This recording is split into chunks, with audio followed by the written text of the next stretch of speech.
If you want something, you have got to be relentless. You've got to learn how to become resourceful. You've got to learn how to become creative. When crises strike in your life, and in the Chinese language, crises mean danger, but it also means opportunity. And this is an opportunity for you to grow. And you've got to be so relentless, regardless of what comes down the pike, that you're always looking for a way to get over, always looking for a way that you can break through, always looking for a way that you can win, always looking for a way that you can strike a telling blow. And pretty soon, I think there's some people watching us in the universe that say, wait, let's call a meeting over here. You know that guy Mustafa? Look at him down there. He won't stop. Just that fool don't know he can't get over. Look here. Why don't we do this? Let him go and let's mess with somebody else. Just let him go on through. Life will just get tired of whipping you sometimes. And just say, let's just let this one go. I believe this. Now, no one has told me this, but I just kept on kicking. I didn't have sense enough to stop. I was intelligently ignorant. I didn't know what I couldn't do. So I just tried anything. And the fascinating thing about life, because you can't get out of it alive, you might as well have a good time, you know? Live your life with passion, with some drive. I was giving a seminar the other day, and I mentioned that I was going to do some training in August with some young teenagers and take about 100 away to a 2 or 3 day camp and wipe them out. Been working on this. So after the speech, one of the parents walked up to me and said, Mr. Brown, I'd like for you to do something for my son. He's not motivated. I said, I wonder why. I wonder what's wrong with him. He had no fire whatsoever. See, what you do speaks so loudly, folk can't hear what you're saying. And so if you don't have any fire, you know, you've got to watch the people, the relationships that you develop. Have people of kindred mindsets. If you're around folk who are dead and negative all the time, they will affect you. You want people that are around you that have smiles on their faces, looking good. I was telling a group last week, Abraham Lincoln refused to hire a guy because of his face. They said, but the guy can't help it. He said, anybody over 30 is responsible for their face. If you have some depressing face looking at you every day, it affects your blood pressure. Keep these dead faces away from you. It's contagious. This is serious. So you've got to watch your countenance, watch your face, have an uplifted expression, watch your body posture. All of these things affect you psychically. You've got to be the kind of person that you are fearless. Fearless. Folk leave fearless people alone. There's some people walk through a neighborhood and every dog in the neighborhood would bark at them. But there's some people come through and ain't nobody gonna mess with this.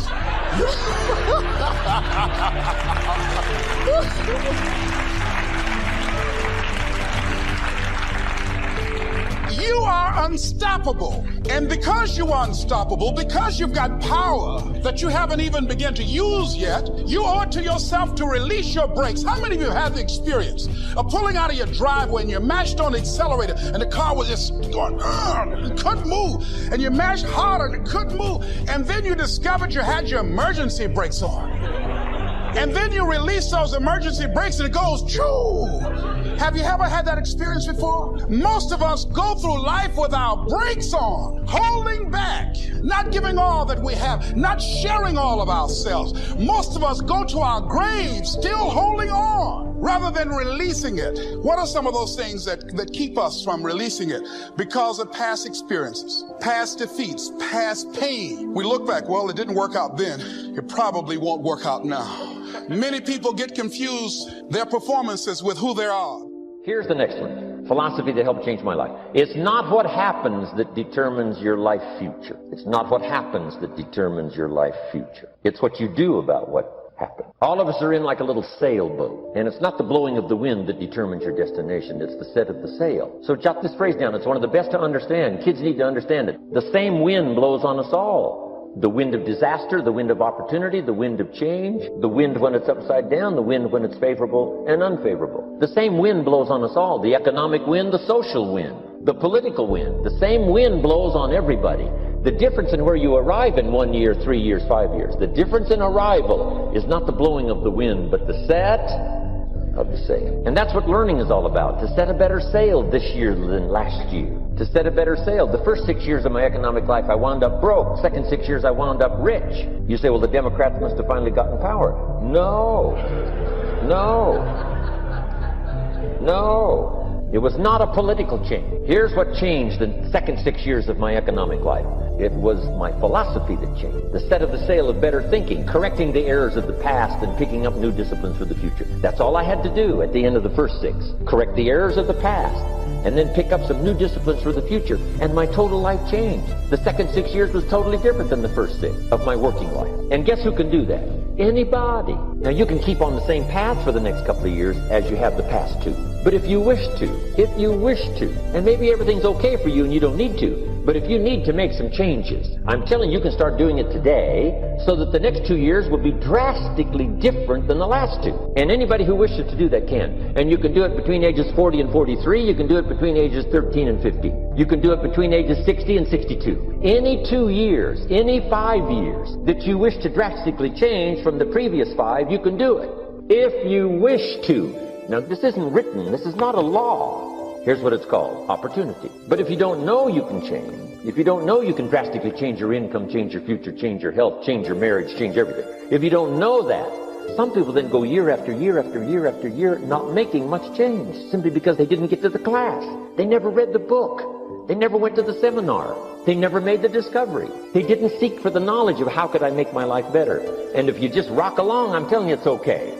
Anybody can live any way they choose, but I'm here to tell all of you that if you wish to, it's possible to make the next 3 years totally different than the last 3. And all you have to do is just a few things. So if you got that one now, it's not the blowing of the wind that determines your income. It's not the blowing of the wind that determines your fortune. It's the set of the sail. And that's why we gathered here today. Maybe I've got some ideas that'll help you with a couple of little things about setting the sail of your thinking that might drastically give you multiplied more benefit the next 3 years than you've gotten in the last 3. So it's not what happens. What happens to everybody. Chevron years ago brought me in to talk to management. They said, Mr. Rohn, you travel around the world and you're fairly knowledgeable. What do you think the next 10 years are going to be like? I said, gentlemen, I can tell you I do know the right people. So they all leaned forward and listened carefully. And I said, gentlemen, the next 10 years are going to be about like the last 10. The next season after fall is, well, I promise you that's not going to change. After day comes night. I promise you that's not going to change. Here's how the last 6,000 years reads. If you want to make a note of Jim Rohn's vision of history the last 6,000 years, here's how it reads. Opportunity mixed with difficulty. It's going to read like that, looks like, for the next 6,000 years. Opportunity mixed with difficulty. Now, sometimes there seems to be more opportunity than difficulty, and then sometimes there seems to be more difficulty than opportunity, but the mix isn't going to change. After expansion comes recession. But after recession comes expansion. Not to think so, see, is naive. And once you've got just a little of this stuff settled, then you know exactly what to do. You know exactly what to anticipate, so you can be ready. Now, here's the next one. Here's what it says. For things to change, you have to change. I was hoping the government would change, and taxes would change, and economics would change, and my boss would change and be more generous. I wished for everything to change, and my teacher said, no, Mr. Rohn, for things to change for you, you have to change. Don't wish it was easier, wish you were better. Once I understood this altered the course of my life. Don't wish it was easier, wish you were better. And here's the big one. Don't wish for less problems, wish for more skills. You don't need less problems. You simply need more skills. Don't wish for less challenge, wish for more wisdom. Accept the challenge, because you can't grow without a challenge. You can't get rich without a challenge. You can't fly without gravity. You have to understand the challenge. But that's the key, is to now develop wisdom to overcome the challenge. Don't wish for less challenge, but more wisdom. And then here's one more philosophy that helped change my life forever. But it's a good thing to keep going all of your life, to be curious about what's happening, curious about human beings, curious about the setup, curious about human behavior, be curious about yourself, be curious about government, politics, society, banking, money, Army, Navy, taxes, what makes things work, what makes a city work, what makes a government work. I remember years ago someone mentioned Russia might conquer China. I said, if you conquered China, what the heck would you do with it? Trying to comprehend how the world works, trying to comprehend how... I remember going to Manhattan for the first time. I was so awestruck. This huge city, and one thing came to my mind was, how does this city work? How does everything get in? How does everything get out? And how does everybody get fed? And when you have a salad, the lettuce is fresh. And I thought, how does this happen? You know, it's a miracle how the city works. It's a miracle how the country works. How does an economy work, right? So that it stays on a steady course. And, it's amazing. But if you keep that kind of curiosity going, and then simply be curious about your relationships with other people, yourself sitting at the conference table, be curious about how you could get into the inner circle where they talk about incredible things that affect, business, commerce, society, and the world. And I think that's probably number one is curiosity. I think probably what served Tony Robbins, who attended my seminars all those years ago, the attitude was an incredible, insatiable appetite for learning. And I think if you've got that, that's it. That's part of curiosity. You just want to know. So reading the books was no problem. Going to the library was no problem. Going to class and taking notes was no problem. Then I think the third one was to immediately start putting some of it into action. Not to wait till you know it all, but to do what you know and let the rest be unfolded and revealed. The illustration is on a foggy night, if you can only see 100 feet, if you walk that 100 feet, now you can see another 100 feet.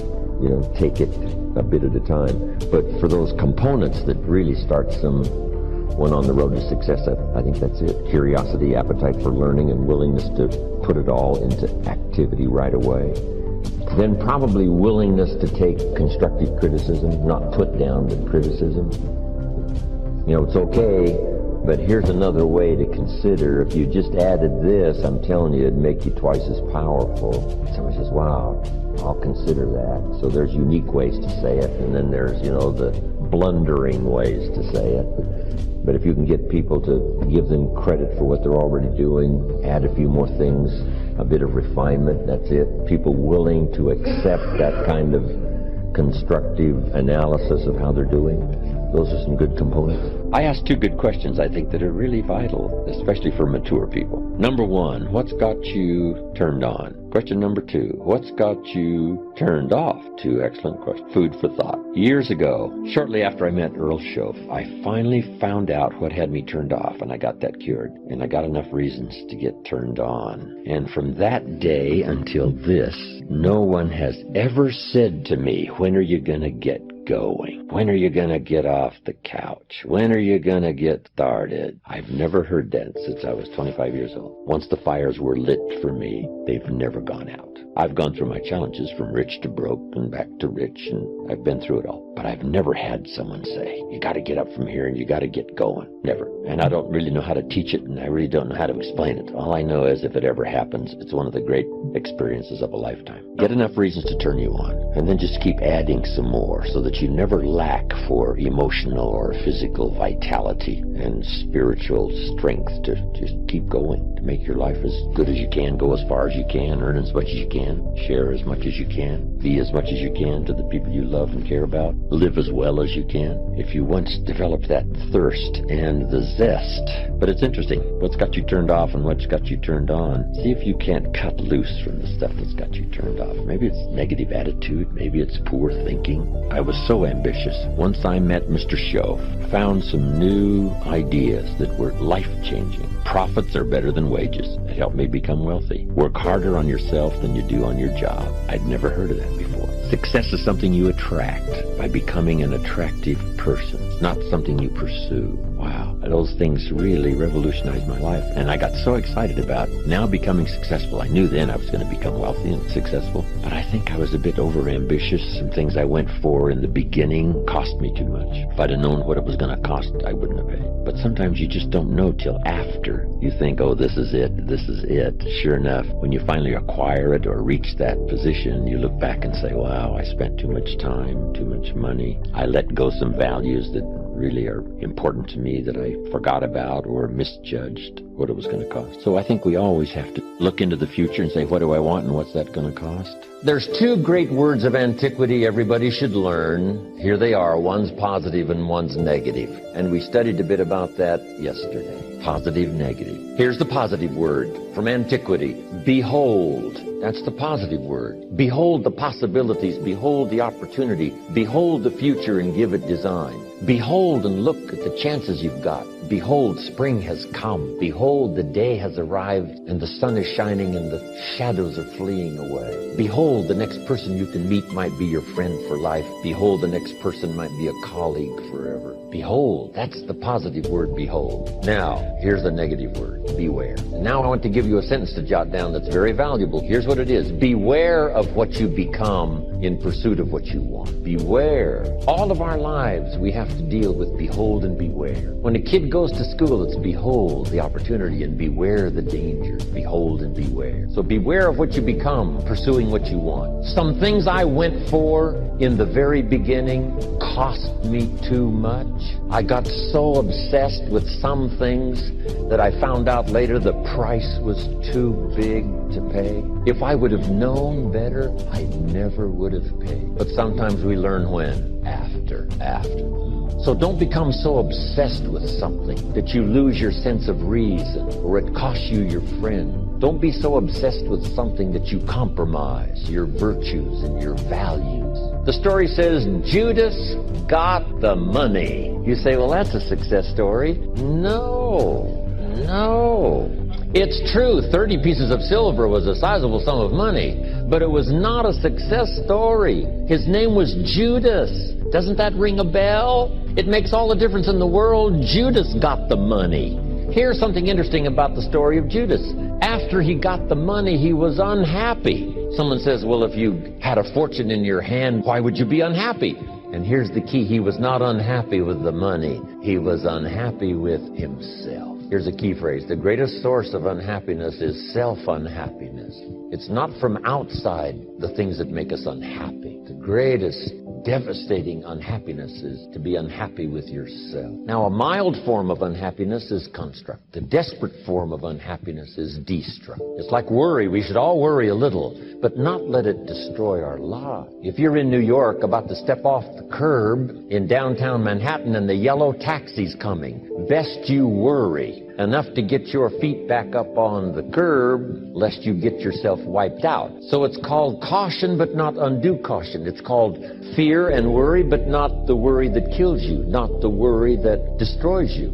It's like hate. You don't need to hate your job. Save your hate for the important things like evil, like the weeds that attack your garden, like the diabolical ideas that try to entice your children, right? You don't need to hate everything. I hate this, I hate that. That's the misuse of your hate. Save it for the things we really must hate. But this is so important now to beware.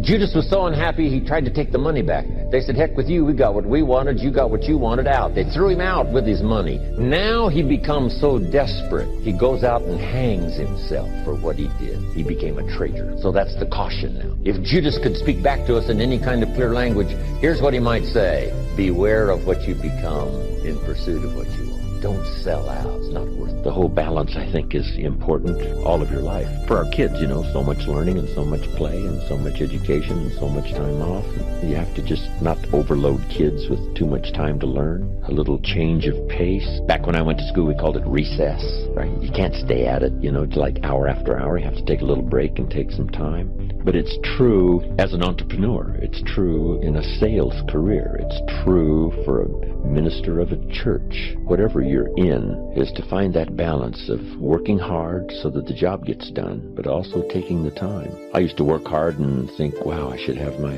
family on the beach. And then I'd take my family to the beach, and at the beach I'm saying, wow, I should be at the office. So you just have to learn to say, when you're at the office, do the office stuff. When you get to the beach, forget the office for a while. And that balance is important. It's important in good health, right? They had this diet that said high carbohydrate is the way to go, right? Sure enough, it wasn't. Now it's all finally turned around, and we know a lot more, and it's called high protein, low carbohydrate, and all the rest. The first self-interest is to survive. I do an interesting thing now on the instructions given to the first couple, Adam and Eve, after the garden experience. The instructions were, number one, multiply. It's a lonely world with two people. But the second instruction was interesting, and I try to find ways to translate it when I lecture in other countries. And it says to be fruitful.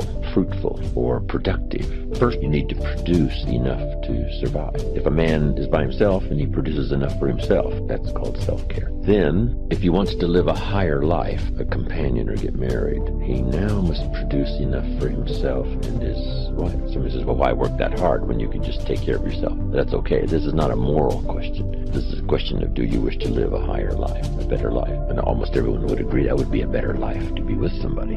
But now comes the challenge now to produce enough for two instead of for one. Now they decide to have children. Now the man must figure out a way to produce enough for himself and his family, his children. And the question always is, why do that? Why not just take care of himself? And so this is self-care. First to survive, then to live a better life. He pays that extra price of producing more than he needs for himself so that he can live a better life. Then the next challenge is that the end of it? And the answer is no. Why wouldn't the man think of ways now to produce more than he needs for himself and his family? And the question is, why work that hard? Why do that? And the answer is to be generous, which is an even higher life. Then I take it two more steps. Why not accept the challenge to produce much more than you need for yourself and for your family? Somebody says, well, that's ridiculous. Why do that? You don't understand. It's to live a higher life. Then I take it one step further, to produce far more than you need. What a way to live. Extraordinary. It's okay to live an ordinary life and a pretty good life, but how about an extraordinary life? To produce far more than you need for yourself and your children. Suppose you make $10 million a year and you and your family only need $3 million. Some families are more expensive than others, but let's say $3 million would pretty well cover most every family. Now you've got $7 million to give, to share. How about that kind of life? It's called extraordinary. To produce more and far more than you need for yourself. It's best to earn some of that early money in lifestyle. Go to the movies, take 2 vacations instead of 1. Just some little extra things that now the family gets inspired by this new commitment to earning more and becoming more and making the studies and learning the skills and whatever you have to do. Now you make it more worthwhile for the family by thinking of lifestyle changes that now become very exciting. Go to the concert. My parents said, don't miss anything. Don't miss the play, the music, the songs, the performances, the movie, whatever's happening. At age 93, my father, before he died, if you would have called him at 10:30, 11 o'clock at night, he wouldn't be home. He's at the rodeo, he's at church, he's at the play, the performance, he's watching the kids play softball at age 93. So he did it as well as taught it. Don't miss anything. So those changes in lifestyle. When I started making some extra money, I opened up an account for my wife, and I called it No Questions Asked Account. And I said, here is the checkbook for a new account, and it's called No Questions Asked. I'll just keep putting money in there, and you spend it for whatever you wish. It was life-changing. It wasn't a fortune, but she didn't have to ask anymore for money, because I could sense that it was a little embarrassing at times when she had to ask me for money. I thought, well, that's not good. So the first time I get a chance, here's what I'm going to do. And sure enough, I did it. No Questions Asked account. You can't believe what they did. It was absolutely amazing. Anything you can think of that helps to change lifestyle is called making a living, but also making a life. Lifestyle, social friendships, church, community, country, all those things that make a composite of our overall life. Start furnishing that with new vigor, vitality, money, whatever it takes to expand your life into what I call the good life, as well as economics. It doesn't take a lot. How much is a movie, right? Even for a person of modest means, $6 or something. Costs $60 million to make it and only costs $6 to see it. Part of it's just simply priority. Less soft drinks, more movies. Everybody's got the money. The story I tell of the lady who invested the $1, and now she's a millionaire. So she had the $1. Depends on where you put it. A 4-hour lunch, how much can you eat? Just a few people. But at the end of 4 hours, you're richer than when you sat down in terms of exchanging ideas, confidences, experiences, plans for the future, accomplishments. It's exciting. Probably nothing more rewarding than conversation. Sometimes you need to be alone. For all of my busy life, from Milan to New York to Paris to Mexico City to the giant cities of the world, I do seek solitude, but only for short periods of time, not long periods of time. But it is important for me to get away, think and ponder and wonder about my life and what's happening, what's going on, where to go from here. But some of the greatest rewards are in personal conversation. I've got some close friends, some mentors that have been around for the last 50 years for me, that a couple of hours of conversation, you've got enough to feast on and live on for a while until you can have the next one. But it's easy to be a little too busy to go to lunch with a close friend and not miss it, or spend an evening with 2 or 3 families and enjoy life. You know, how much is a concert? $25, $30, $40. Somebody says, well, poor people can't afford to go to a concert. See, no, it's only 8 Coca-Colas. It just depends.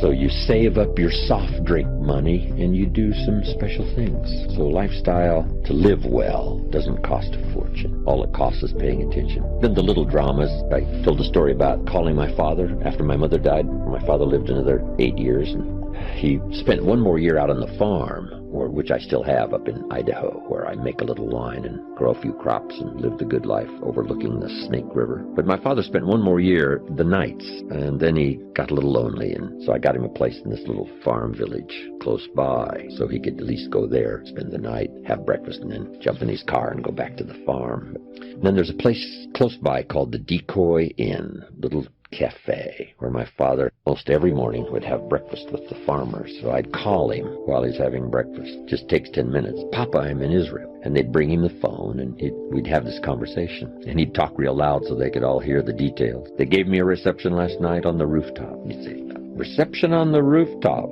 underneath the stars, Pop. He says, underneath the stars. So everybody gets in on this little conversation he's having with me. Now he's got a story to tell for the rest of the day. My son called me from Israel. I know he had to get up in the middle of the night. Makes a much more special day. Only takes 10 minutes. Easy to, easy not to. I'd send him these postcards from around the world, and he'd save them, show them around. When I'd get back, some of them had a little butter and jelly on them, right, where he'd passed them around at breakfast. And then he'd get to retell the story. I was showing these postcards to my friends, and here's what happened, and here's what they said. And it keeps this lively interchange between father and son going. I took him back where he was born in my motorhome one year, Odessa, Washington. Went to the newspaper office, and he went back into the vaults in this little community, and he found some newspapers dated 1903 when my father was born. So we went through them. No record of his birth. I said, you know, you were born out in the country, Papa.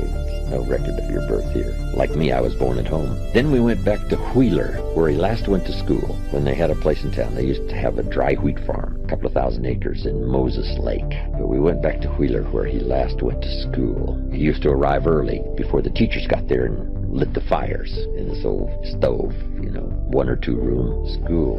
And it was gone. Tried to locate the place where they might have lived and couldn't find it. It's probably gone. The only thing left in Wheeler was a church and a bar. And my dad says, well, that's a pretty good combination. Get messed up in one place and get straightened out in the other. I said, oh, that's good, Papa.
I started reading when I was just a kid. I needed something to feed my mind, and I had all the suffering, and I didn't have a way to escape. Books were my escape. That's why I love books so much. It's like I could learn from somebody from another century. I could learn by another person's life experience.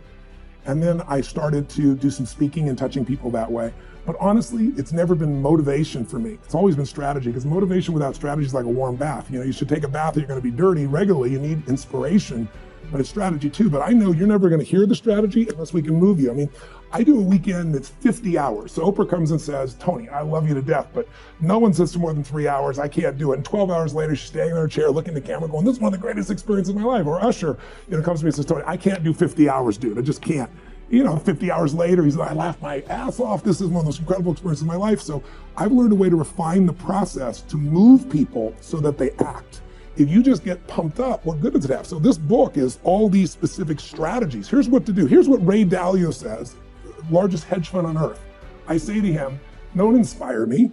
Tell me, if your kids couldn't get any of your money, not on a dime, and you were going to show them what to do, what would you show them? What would you tell them? He said, Tony, I've spent 10 years of my life refining this process. All my money's in it. It's called my all-weather strategy, because it works and stock market goes up or down. And he said, I've tested it back to 1925. It makes money 85% of the time.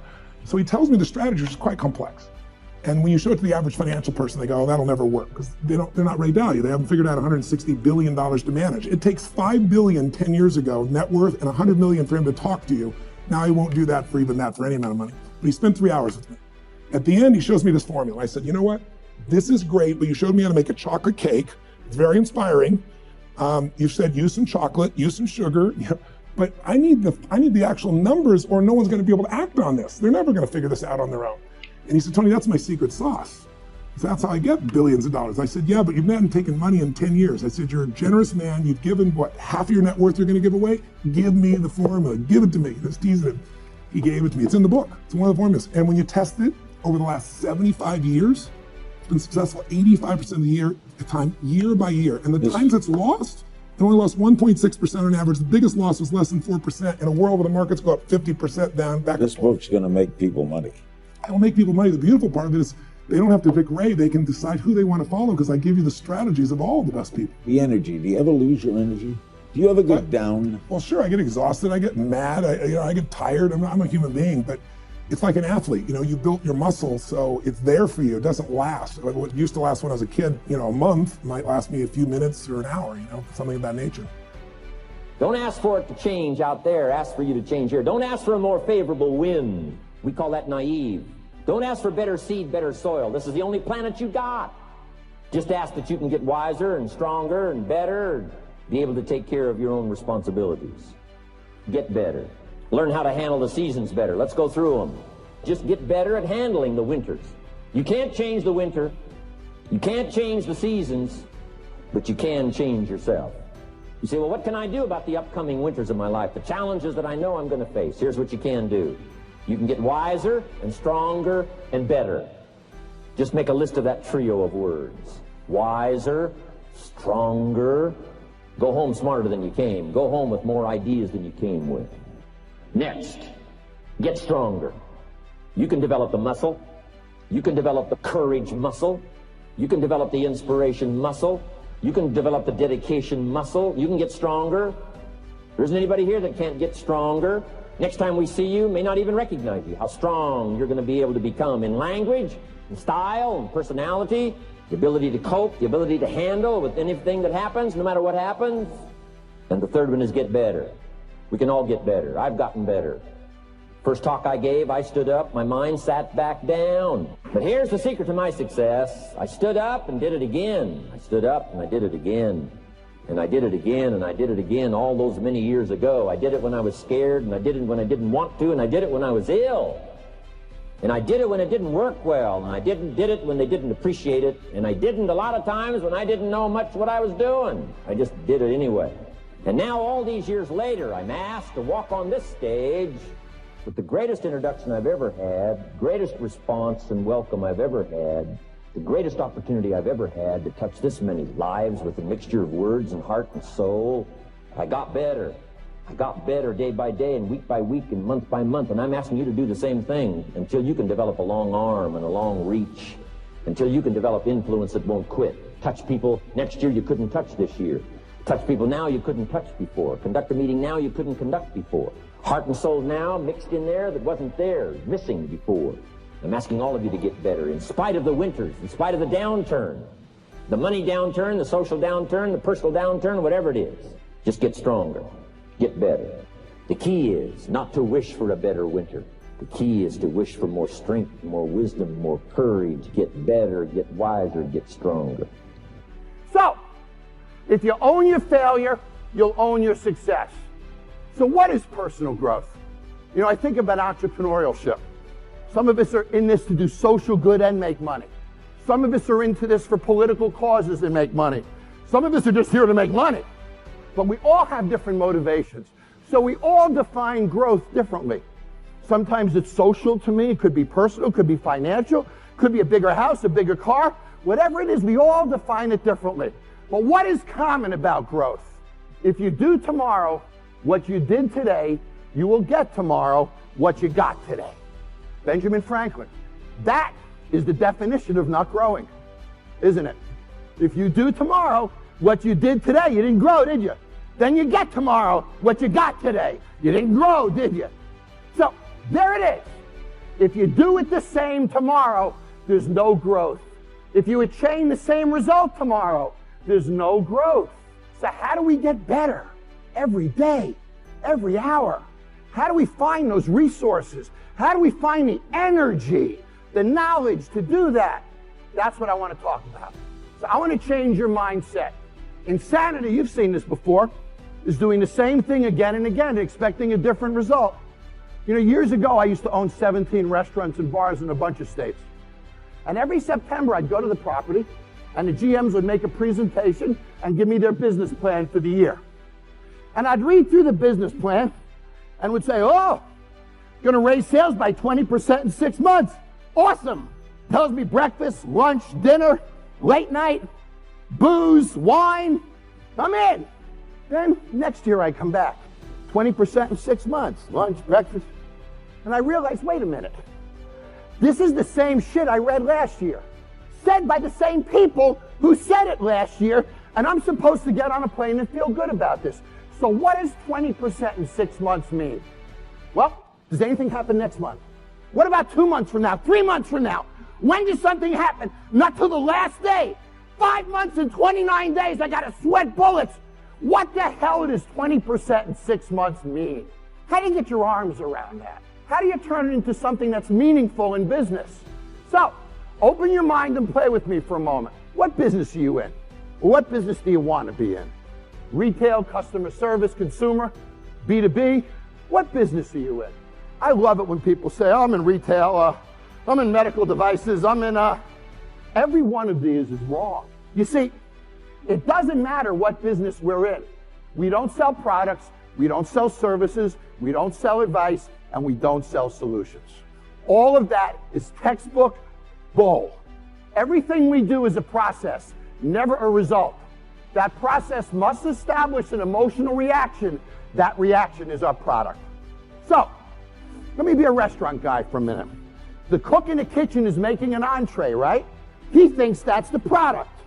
So the entree comes out to the table, goes on a table, one of two things happens. Either you sit up and look at it and react to it, or nothing happens. If nothing happens, that business is stuck in mediocrity forever. So, is the product a plate of food or the reaction that the guest had to the plate of food? Which is the product? The reaction is the product, isn't it? You see, I'll redesign that plate 30 times until you sit up. Because I understand that the product is the way you react to things. We can all buy cell phones from any company. It's the way we react to the product that matters. It's presentation, it's emotion, it's perceived value, far more than absolute value. The fact of the matter is, everything we do must create reactions. Those reactions drive frequency, drive spend, and fuel the economy of our country. And he or she who creates the best reaction wins.